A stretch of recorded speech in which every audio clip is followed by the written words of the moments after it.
et bienvenue. Nous sommes bien honorés de vous recevoir aujourd'hui et de vous accueillir dans le cadre de notre première édition du Salon des métiers et des associations de Auchan. On peut applaudir pour ça, pour cette belle initiative. Très bien. Comme vous le savez, ce salon, il a commencé hier et les objectifs, ils sont très clairs. Premièrement, c'est de faire découvrir aux participants nos différents métiers, mais aussi d'organiser des panels sur des thématiques importantes qui concernent aussi la société sénégalaise. Hier, nous avons commencé avec l'employabilité des jeunes et c'était un bon moment. Nous avons eu plusieurs belles interventions. Aujourd'hui, nous sommes encore là pour poursuivre dans cette démarche et nous avons un panel assez fourni. Nous avons Monsieur Momarlo qui est directeur de vente qui dira tout à l'heure un mot de bienvenue et quelques pensées aussi concernant la thématique du jour, notamment l'essor de la grande distribution. Et ensuite, il y a aussi Mam Yassine Gay, qui est chef produit chez Auchan. Mam Yassine Si, désolé, c'est une erreur, désolé, je m'excuse. Nous avons Mam Yassine Si, qui est chef produit à Auchan. Et elle va nous entretenir sur Auchan et le développement local, notamment le référencement des fournisseurs locaux. Nous avons aussi avec nous le professeur Abdoulaye Ndoye, qui est enseignant à Subdeco, qui va nous entretenir sur la thématique précise de l'essor de la grande distribution. Voilà, qui a aussi travaillé de la grande distribution. Donc c'est un panel assez fourni, parce qu'aujourd'hui nous avons voulu faire un focus sur la grande distribution. C'est un panel assez fourni. Étant leader aujourd'hui, nous pensons en tant qu'entreprise que c'est notre responsabilité aussi d'organiser des moments d'échange sur ce genre de thématique. Donc dès à présent, nous allons donc donner la parole à Momar. Et il y a aussi Madame Alimatou Zadia Diaye, qui est fondatrice de Carvi Food, qui va faire un témoignage sur son partenariat avec Auchan en tant que fournisseur. Nous sommes ravis de vous avoir avec nous. C'est un plaisir. Très bien. Donc, Momar, tu as la parole. Je pense que tu as un micro à côté de toi. Il faudra l'allumer certainement. Et c'est pour ton mot d'accueil, un mot de bienvenue, mais aussi dire quelque chose aussi sur la grande distribution. Momar. Alors, bonjour tout le monde. Tout d'abord, je tenais à remercier, je suis honoré d'être là avec l'invitation des équipes RH. Je commencerai par eux en leur félicitant par rapport à l'organisation que vous avez eu à faire, surtout à la journée d'hier et à la journée d'aujourd'hui. Donc bravo, applaudissements pour les RH. Hein, avec Assieto et l'ensemble de ses équipes. Donc en tout cas, merci. Je tenais aussi à souhaiter la bienvenue à l'ensemble des fournisseurs qui sont présents aujourd'hui, ici, dans cette salle, et ceux aussi qui nous suivent en ligne, parce qu'il y en a pas mal aussi qui nous suivent à distance, parce que eux, ils font partie de notre raison d'être, même si notre raison d'être, c'est le client, mais aussi il y a les fournisseurs, parce qu'ils font partie des partenaires. Sans eux, on n'aurait pas eu à faire ce qu'on a eu à faire ici dans le monde de la grande distribution. Je tenais aussi à remercier l'ensemble de nos collaborateurs qui sont là, qui sont dans nos magasins, qui sont dans les services d'appui, qui sont au niveau de l'entrepôt, avec tout le travail qu'ils abattent tous les jours pour vraiment permettre éventuellement à chacun de nos clients de sortir satisfaits dans leur parcours de course. Donc je salue le travail qu'ils font et félicitations. Donc sur les 10 ans, parce qu'on parle 10 ans, et Auchan a fait 10 ans, il y a des collaborateurs qui ont eu à faire 10 ans, il y en a certains qui nous ont retrouvés en cours de route. Donc tout le travail qui a été abattu jusqu'à maintenant, donc bravo à tout le monde. Donc, bon, le message de bienvenue, moi je vais le commencer par surtout me présenter en parlant de mon parcours un peu au sein de Auchan, parler un peu des différentes étapes que j'ai eu à passer avec l'entreprise, avec certains d'entre nous qui sont là, certains membres du CODIR qui sont là. Il y a Gilles, il y a Seynabou, Assietou, voilà. Moi, je suis directeur des ventes à date. Je pilote l'ensemble des magasins pour le moment. Et j'ai commencé à Auchan le 10 décembre 2014. Donc on m'avait recruté au départ avec Laurent Leclerc qui est notre ancien DG.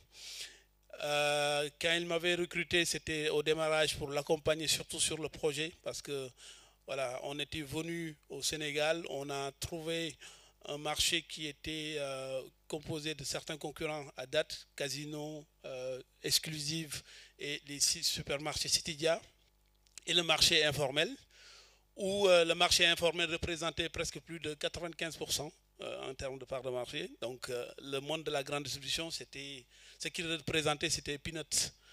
Et du coup, face à cela, Laurent, il avait une vision. Sa vision, c'était vraiment d'être leader de la grande distribution. Et pour cela, il fallait observer le marché, il fallait observer l'environnement, aller l'étudier. Donc au départ, je me rappelle au démarrage, dans mes premières missions, Gilles, ici présente, nous m'avait confié un peu tout ce qui était aller copier nos concurrents, regarder ce qu'ils faisaient, faire surtout des veilles, que ce soit sur le prix, que ce soit surtout sur leur positionnement, et aussi en même temps aussi aller observer le marché informel, voir tout ce qui s'est passé. Et c'est comme ça qu'on a démarré l'aventure. Donc au départ, c'était pas facile du tout, mais quand même, voilà, surtout Laurent, il a eu l'humilité surtout de se dire qu'au Sénégal, pour vraiment réussir cette mission, il fallait au moins comprendre le client sénégalais, comprendre l'environnement, comprendre leur mode de fonctionnement et culturellement s'imprégner surtout de comment les Sénégalais fonctionnent. Et c'est comme ça qu'on a démarré.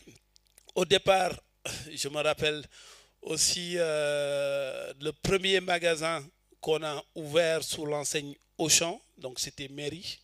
Donc avant Mairie, on avait repris le fonds de commerce de 4 magasins qui étaient Carmel, Yarach, le magasin de Point 1 et le magasin de Castor. Et du coup, après ça, fallait ouvrir le premier magasin sous l'enseigne Attaque. Donc c'était Mairie qui a été une réussite. Et il était tellement réussi où on avait un magasin qui n'était pas loin, qui était à moins de 500 mètres. On était obligé de prendre tout le stock de ce magasin pour l'amener à Mairie. Tellement les prix, c'était incroyable. C'était du jamais vu. Parce que ceux qui connaissaient la grande distribution, surtout le supermarché, voilà, ce n'était pas accessible à tout le monde. Parce qu'on se disait qu'il y avait une sorte de mythe qui était là. Les supermarchés, c'est pour les riches, c'est pas fait pour les gens, la classe moyenne. Et nous, l'objectif, c'était vraiment d'aller dématérialiser, démocratiser le supermarché, d'enlever ce mythe-là. Et à Mairie, ça s'est bien passé parce que c'était avec Ramadan, je pense qu'il y avait Ramadan qui est arrivé en même temps aussi. Voilà, on a explosé tout. On a fait le premier jour, je pense, si je ne me trompe pas, c'était 17 millions, comme ça. L'un des chiffres qu'on avait explosé auparavant. Et voilà, c'est comme ça qu'on a lancé l'aventure. Après, ce qui restait à faire, c'était vraiment de faire du remodeling sur les magasins qu'on avait trouvés, qu'on avait repris. On a fait le remodeling de Castor, de Point 1. Et après ça aussi, on a essayé sur Yarach, qui nous servait de magasin et d'entrepôt. On s'est posé la question en se disant que voilà, est-ce qu'il ne faut pas qu'on cherche un entrepôt ou pas? Parce qu'au départ, on n'a pas démarré par l'entrepôt, on a démarré par les magasins, à ouvrir des magasins sans entrepôt, parce que Yarach nous servait au moins d'entrepôt. Et par la suite, on a pris la décision d'aller ouvrir un entrepôt qui n'est pas loin, qui est aujourd'hui là où nous sommes au niveau de Rufisque. Donc c'est comme ça que l'aventure a démarré et par la suite, l'un de nos premiers magasins sous l'enseigne Auchan, qui est le magasin de Yoff, qu'on a ouvert aussi, qui a été vraiment une réussite. Et nous, l'objectif qu'on avait, c'était simple. On se disait, l'essentiel, c'était d'aller auprès de la population. Et on sait qu'au Sénégal, la population grandit et très vite.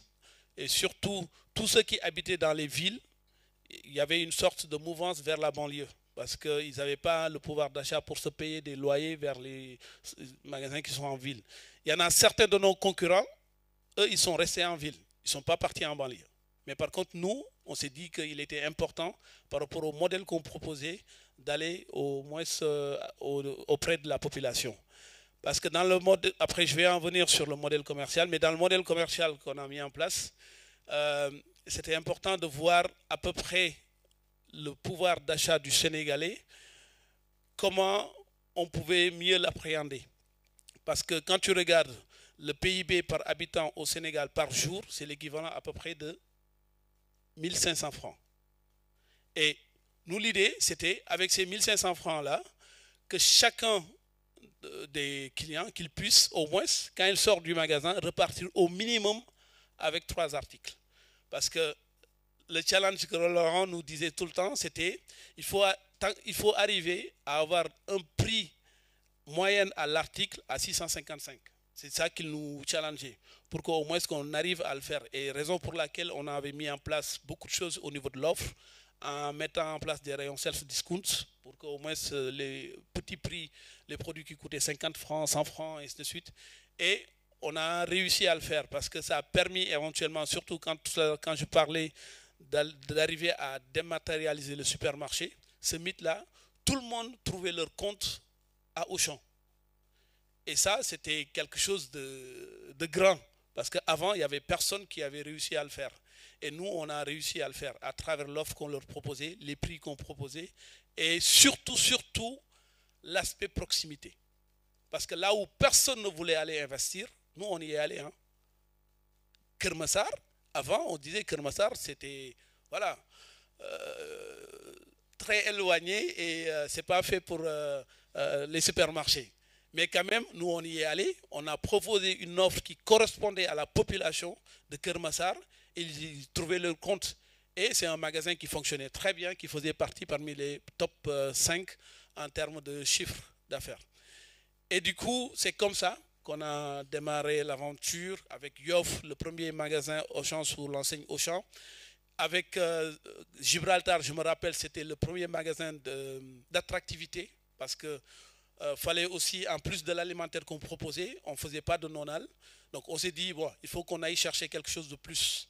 Donc on a mis Gibraltar, un magasin à peu près de 1000 m², de plus de 1000 m², où on avait une offre non alimentaire qui était vachement bien faite. Et voilà, tout le monde partait de la banlieue pour aller jusqu'à Gibraltar pour au moins faire leurs courses. Donc c'est comme ça qu'on a continué. Après Gibraltar, l'autre magasin le plus grand, c'était Mbour, parce que c'était la première fois qu'on aille en région aussi. Donc Mbour aussi, c'était l'un de nos plus gros magasins, un superstore qui faisait à peu près 2400 m², et où on avait pratiquement tous les rayons. Quand je dis tous les rayons, c'est-à-dire le non-al, l'alimentaire qu'on faisait d'habitude, les métiers de bouche sur lesquels il fallait vraiment qu'on montre une aspérité sur ce magasin. Et voilà, c'était le magasin le plus réussi conceptuellement sur la partie commerciale, comme si on peut dire. Et Mbour a été vachement une réussite. Je me rappelle, à l'ouverture, on avait mis une promo, un tract, où on avait le riz le moins cher du Sénégal. Le sac de riz le moins cher. Il y avait presque je peux dire des émeutes, parce que tu vois, les clients venaient acheter, je me rappelle dans le magasin, à un moment, il y avait un vieux qui avait acheté 5 sacs, qui était assis sur ces 5 sacs, et il y en a d'autres clients qui voulaient le prendre, il dit non, personne ne touche à mes sacs. Parce que les gens venaient de partout dans les régions qui sont autour de Mbour, pour venir faire leurs courses, parce qu'ils y trouvaient leur compte. Et ça aussi, c'était une réussite, parce qu'on s'est dit, au Sénégal, c'est un pays sur lequel tout le monde, moi par exemple, je suis un Sénégalais, culturellement, je mange du riz 7 jours sur 7 presque. Et c'est comme ça.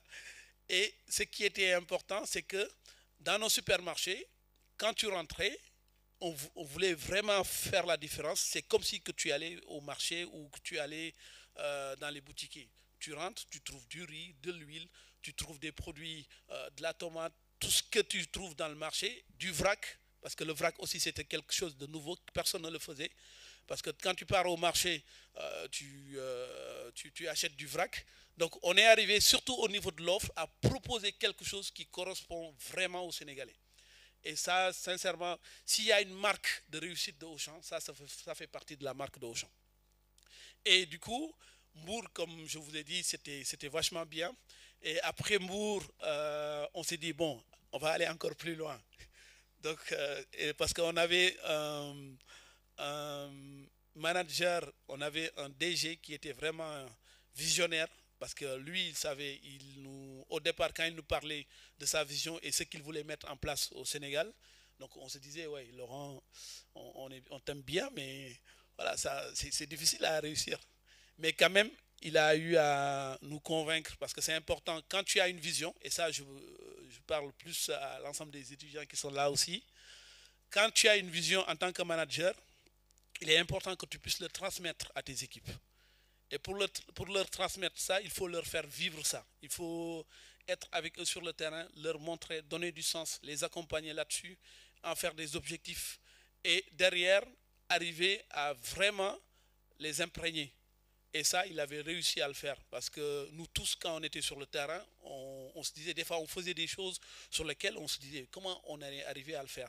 Mais il n'y a pas de secret, hein, c'est juste le travail. Et la motivation et l'engagement.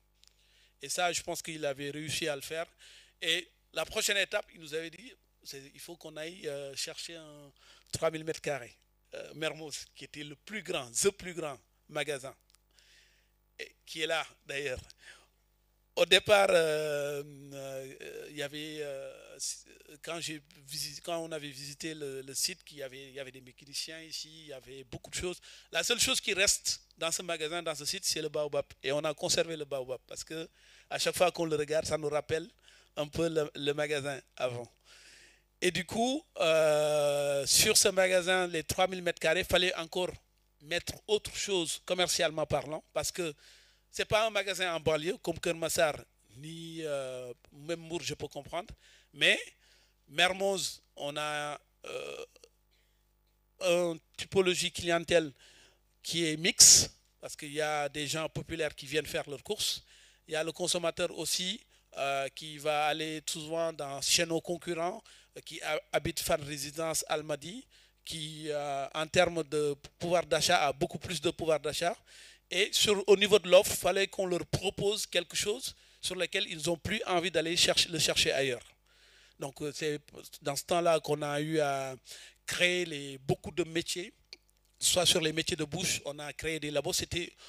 On est la première enseigne à mettre en place un labo boulangerie, si je ne me trompe pas, dans un magasin.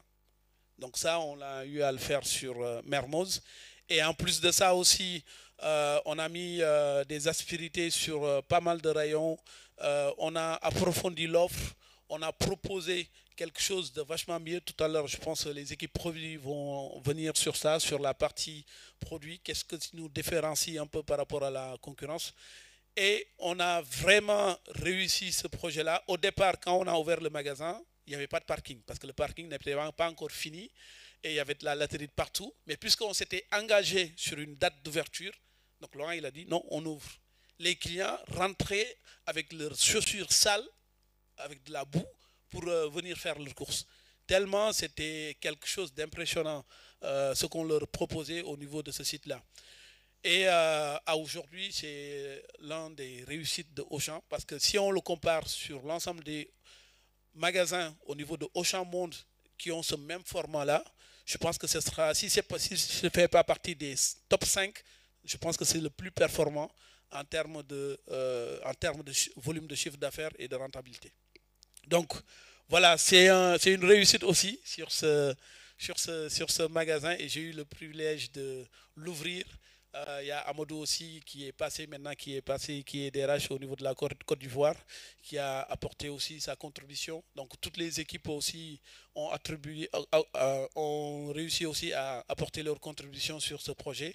Donc sincèrement, c'est une fierté éventuellement. Et là, à date, quand on compte le nombre de magasins au niveau du Sénégal, il y en a pas mal. On est presque plus de 44.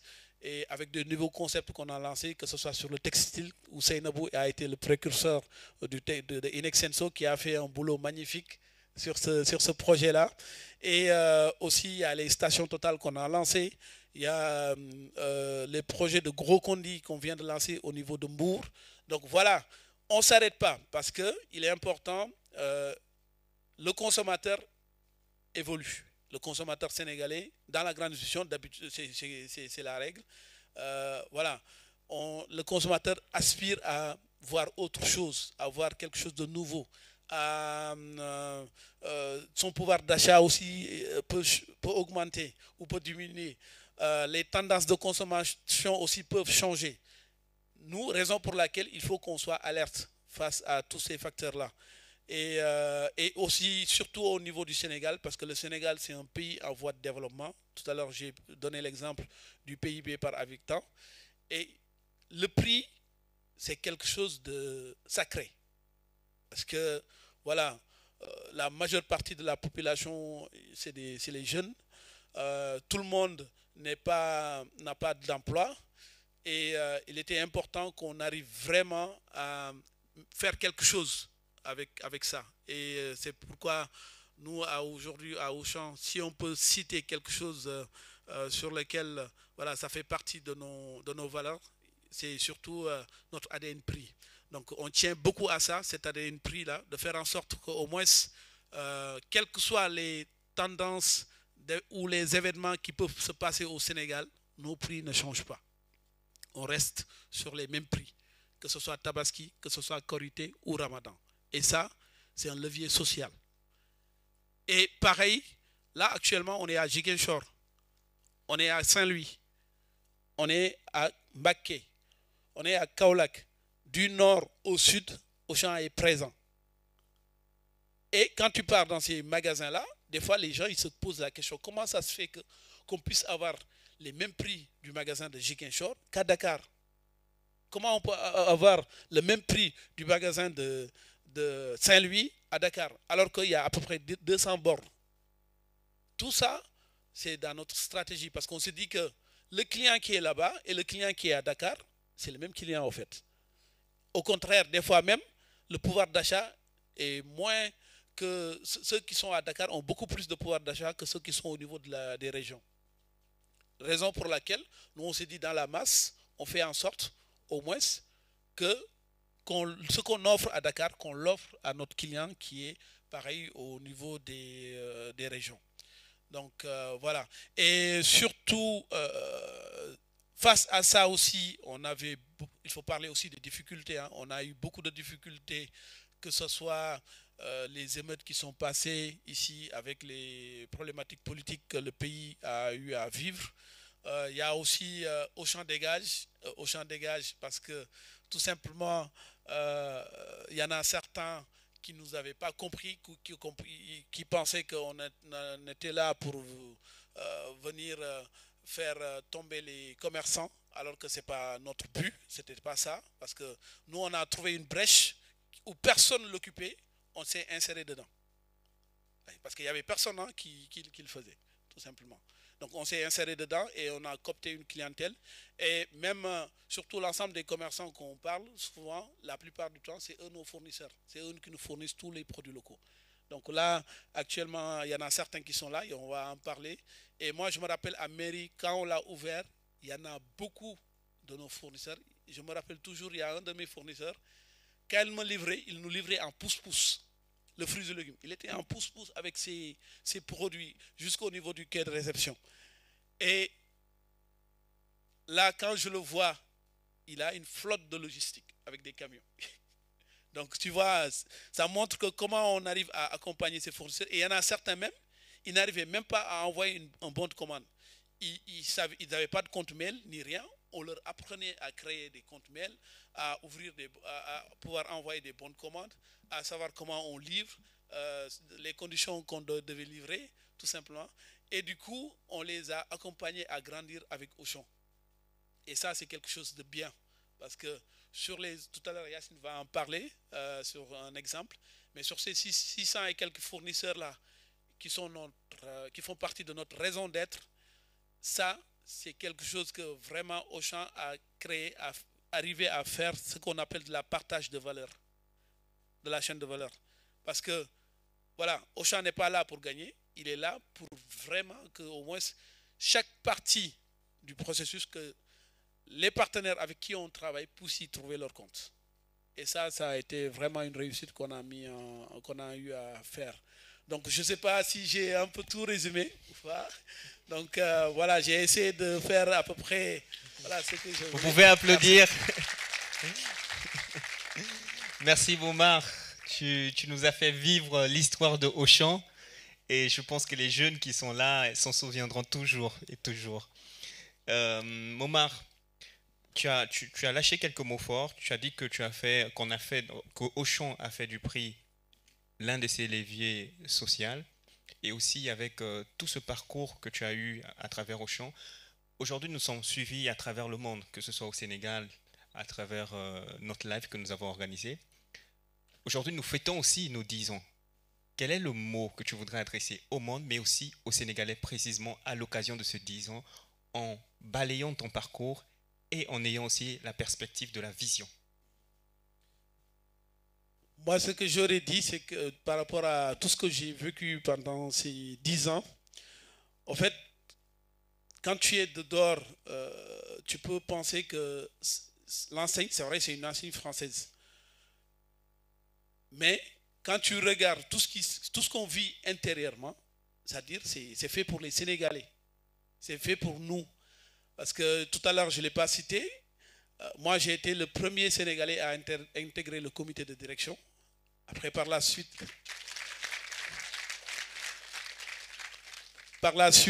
il y a eu Seynabou, il y a eu Assietou, il y a eu Anaïs. Donc, aujourd'hui, on représente presque plus de 60% de Sénégalais dans le comité de direction. Et à Auchan, au niveau de notre CODIR, on parle de co-dirigeants. C'est-à-dire, voilà, les décisions, on le prend ensemble. Donc, il n'y a pas que le chef, non? Donc, on parle de co-dirigeants. Et ça, je pense que c'est important. Ça permet vraiment d'impliquer tout le monde. Et c'est ces valeurs-là, surtout qu'on essaye de transmettre à l'ensemble de nos équipes, déjà sur la confiance, sur comment on peut faire encore plus pour axer sur l'excellence. Et du coup, ça, on le vit tous les jours. Tout à l'heure, quand tu parlais du prix, j'ai parlé avant parce que je le cite souvent, Laurent, parce que Laurent, il nous a marqué. C'est quelqu'un qui nous a vraiment marqué. Et lui, dans ses ADN, dans sa façon de faire, le prix, c'est quelque chose de sacré. C'est sacré.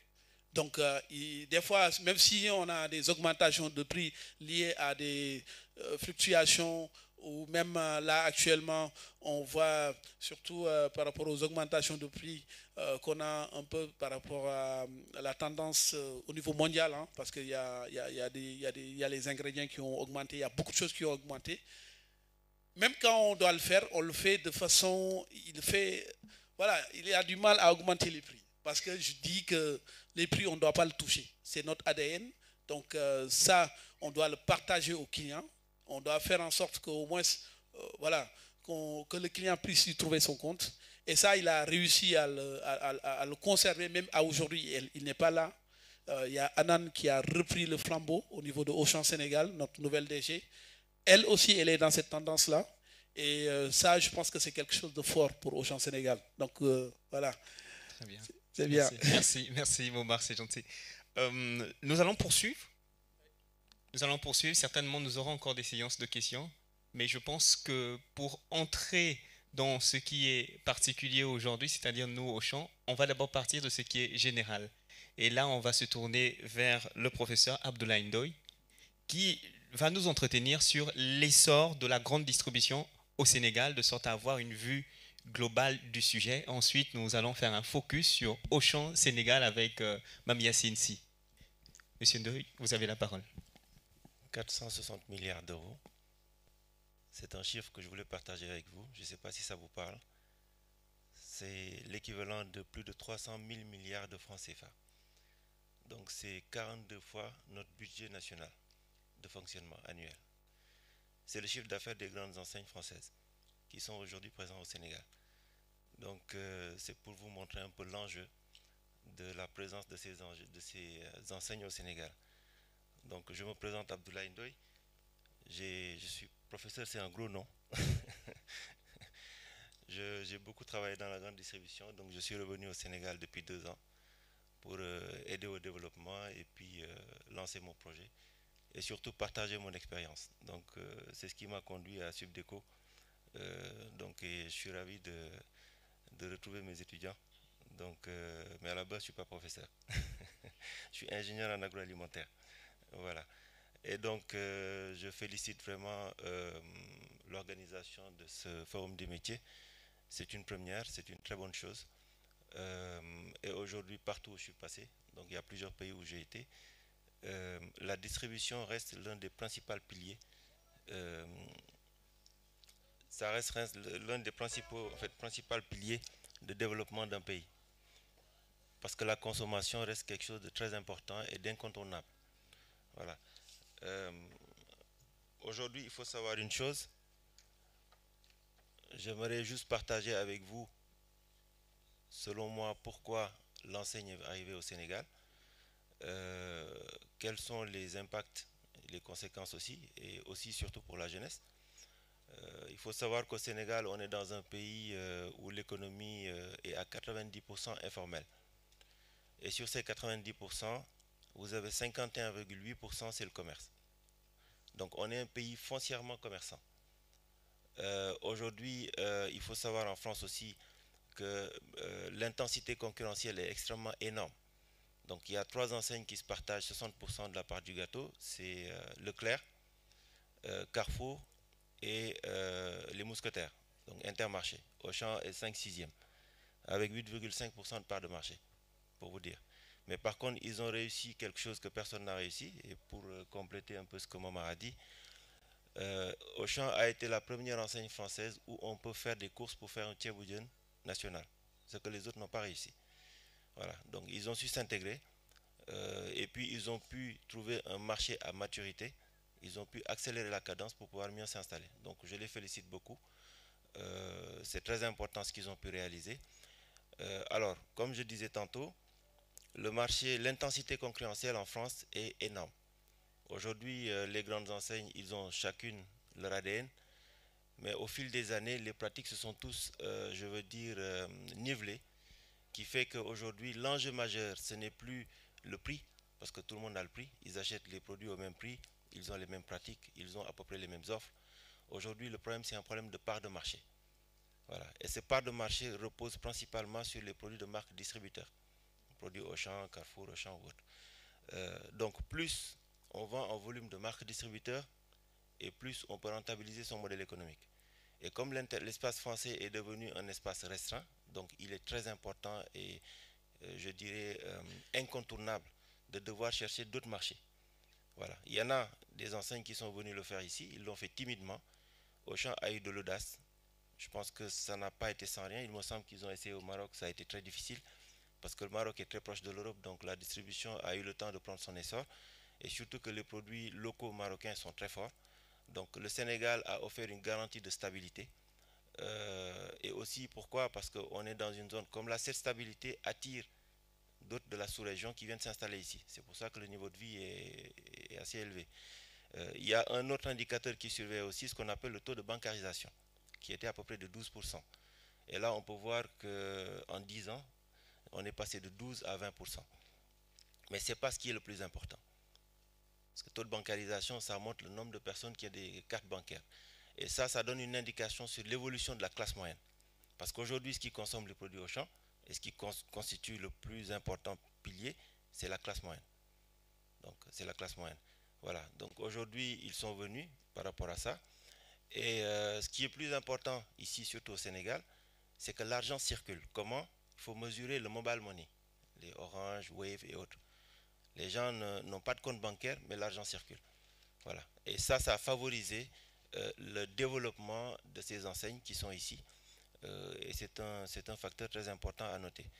Donc, bon. Après, quand on regarde de plus près la politique commerciale de ces enseignes, donc, qui souvent repose sur une présence de 40% voire 50% de produits de marque distributeurs dans les rayons.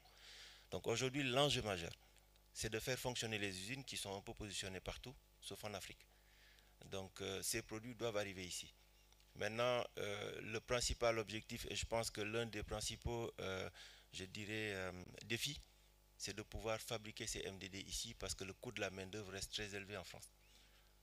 Le jour où ils vont réussir à le faire, ils vont battre la concurrence. Voilà, ce qu'ils font déjà. Alors, il y a ça aussi. Et aujourd'hui, ce qu'ils ont pu amener au Sénégal, c'est qu'ils ont amené de la convivialité dans les magasins. Ils ont réussi à amener de la proximité.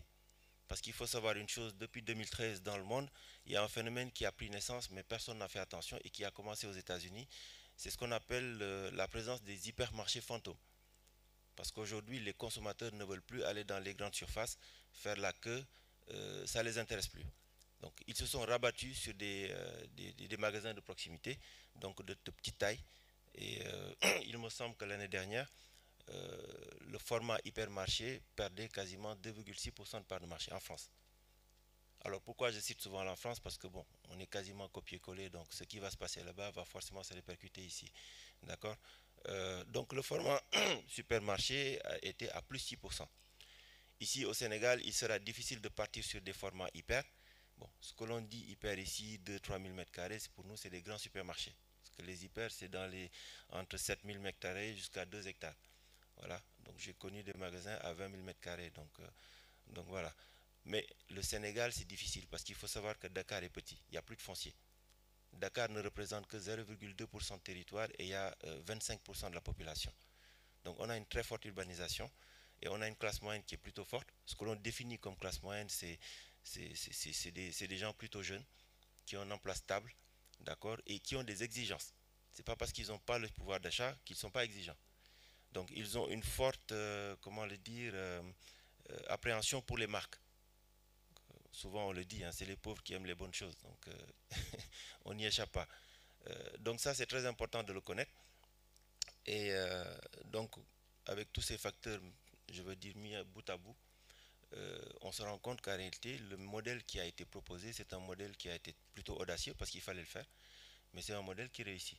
Maintenant c'est pas sans défi.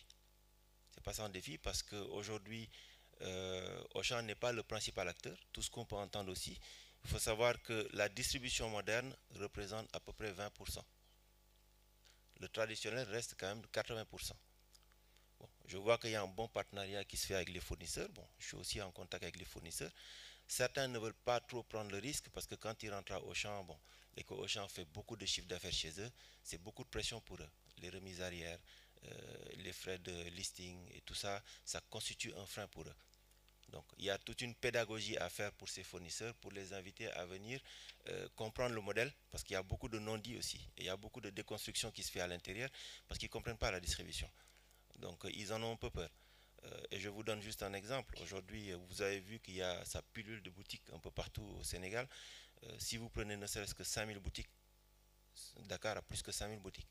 Vous prenez un chiffre d'affaires moyen de 60 000 francs par jour, on est quasiment à plus de 600 milliards de francs CFA annuels. C'est énorme. Donc c'est beaucoup. Donc aujourd'hui, il y a une grosse marge de manœuvre pour Auchan. Maintenant, comme je dis, les défis aujourd'hui, c'est est-ce que Auchan va réussir ce que je dirais qu'ils sont en train de corriger actuellement en France. Parce qu'il faut savoir une chose, l'arrivée de cette distribution, c'est bien, mais ça arrive aussi avec certains fléaux qui sont indépendants de la distribution. Aujourd'hui, quand on prend un Sénégalais moyen qui allait s'approvisionner à la boutique avec une gamme très réduite, et aujourd'hui qui se retrouve dans une surface avec peut-être entre 5 et 10 000 références, ben, on a le choix. On est tenté d'acheter des choses qu'on n'a pas l'habitude d'acheter. Souvent exploser le budget. Donc le premier défi, c'est de s'assurer qu'on peut garantir au client quand il rentre dans un magasin de pouvoir ne pas dépasser son budget. Ça, c'est la première chose. Voilà. La deuxième chose aussi, derrière, parce qu'on a souvent des maladies chroniques qui apparaissent avec l'apparition de ces grandes distributions. Le diabète, hypertension et beaucoup d'autres choses. Il faut savoir qu'on n'a pas un système médical qui est mature et qui peut supporter ces choses. Donc, est-ce que aussi Auchan pourra accompagner l'État dans cette évolution? Ça, c'est aussi un autre défi. Parce que quand les gens sont malades, ils n'achètent plus. Voilà. Et donc, vous avez vu un peu en France ce qui se passe. Et le troisième défi aussi, ce serait de ne pas emprisonner les marges. Parce que Auchan, quoi qu'on dise, reste un intermédiaire entre le client, le producteur ou en tout cas le distributeur, et le client final. Voilà. Aujourd'hui, il nous a garanti la stabilité des prix, ce qu'on n'avait pas avant. Maintenant, ce stabilisateur reste un intermédiaire. Il lui faut ses charges fixes pour s'en sortir, il lui faut ses marges arrière pour s'en sortir. C'est le modèle économique, c'est normal. Donc, mais est-ce qu'ils ne vont pas réussir? Parce que j'ai fait une étude en Guadeloupe pour la préfecture. Aujourd'hui, il faut savoir que la Guadeloupe, c'est un territoire ou un département français qui est à 8000 km de la France. La vie est 40% plus chère là-bas qu'en France. Pour vous donner une autre idée, le revenu moyen d'un ménage en France est de 2300 euros. En Guadeloupe, elle est de 1900 euros. Et pourtant, la vie est plus chère de 40%. Donc, il y a la présence de toutes ces enseignes. Et c'est à peu près le même modèle ici. Donc, on avait beaucoup de magasins qu'ils appelaient des lolos, qui ont évolué en supermarchés modernes. Mais la distribution moderne est arrivée et on s'est rendu compte qu'à chaque fois qu'ils ouvrent un magasin, il y a beaucoup de lolos qui ferment. Mais là-bas, c'est un drame social. Pourquoi? Parce qu'on se rend compte que la distribution moderne fait plus de chiffre d'affaires, mais en réalité, c'est ces petits magasins qui embauchent le plus de monde. Et donc, quand on, je veux dire, favorise l'ouverture de supermarchés ou d'hypermarchés, ben c'est de l'emploi au moins. Déjà qu'il y a plus de 60% de chômage chez les jeunes, ça pose un problème. Bon, donc ici, on a à peu près le même défi. Donc, bon, ce qui est bien pour la jeunesse, c'est qu'ici, on a un âge moyen de 19 ans. Donc, la main-d'œuvre, on y est. Maintenant, ce qu'il y a, c'est la qualification,